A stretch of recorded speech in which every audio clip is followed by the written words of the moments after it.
ஒவ்வொரு குழந்தையினுடைய வளர்ச்சி என்பது அவர்களுடைய அம்மா அப்பாவை பொறுத்து தான் குழந்தையினுடைய வளர்ச்சி இருக்குது.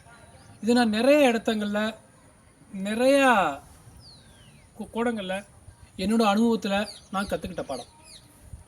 இப்போ இன்றைக்கி நான் லீவு, வீட்டில் நானும் ஒய்ஃபும் உட்காந்து பேசிக்கிட்டு இருந்தோம்.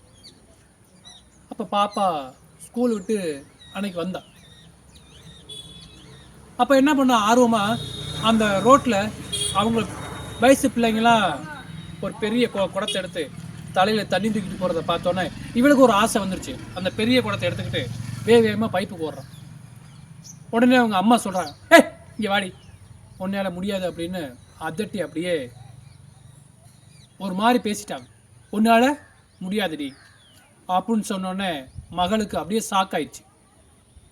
அப்படியே குடத்தை கீழே போட்டான். அப்போ இது மாதிரி வீட்டில் உள்ள பெற்றோர்கள் முடியாதுன்னு சொல்கிறத எப்படி தெரியுமா சொல்லலாம்? பாப்பா இங்கே வாடா, சின்ன குடத்தை எடுத்துக்க, சின்ன குடத்தை எடுத்துக்கிட்டு நீ தண்ணி பிடிச்சிட்டு வா. நீ எப்போ வளர்ந்து வரையோ இன்னும் பெரிய ஆள் ஆக ஆக அப்போ பெரிய குடமாக தூக்கிக்கலாம்.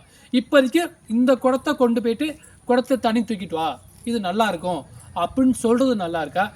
முடியாதடி, உன்னால் முடியாதடி இப்படின்னு சொல்லி சொல்லி வீட்டில் உள்ள குழந்தைங்களை அப்படியே நெகட்டிவாக எதிர்மறை சின்னங்களை வளர்க்க ஆரம்பிச்சிடுறாங்க.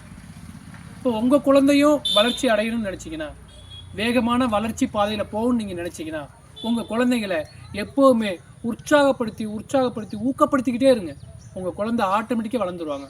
அதை விட்டுட்டு உன்னால் முடியாது, நீ இதுக்கு லாய்க்கு இல்லை, நீ அது செய்ய மாட்ட, இது செய்ய மாட்ட அப்படி சொல்கிறத உங்களுடைய குழந்தையினுடைய வளர்ச்சி நீங்கள் விரும்பினா இந்த வார்த்தைகளை வீட்டில் உபயோகிப்பதை நீங்கள் அவாய்ட் பண்ணிக்கிறது தான் நமக்கு நல்லது. அப்படின்னா உங்கள் குழந்தை வேகமான ஒரு வளர்ச்சி பாதையை நோக்கி செல்லும். ஸோ இந்த வீடியோ உங்களுக்கு பிடிச்சிருந்துச்சுன்னா ஷேர் பண்ணி, லைக் பண்ணி, கமெண்ட் பண்ணுங்கள். மறந்துடாமல் சப்ஸ்கிரைப் பண்ணிடுங்க. நன்றி.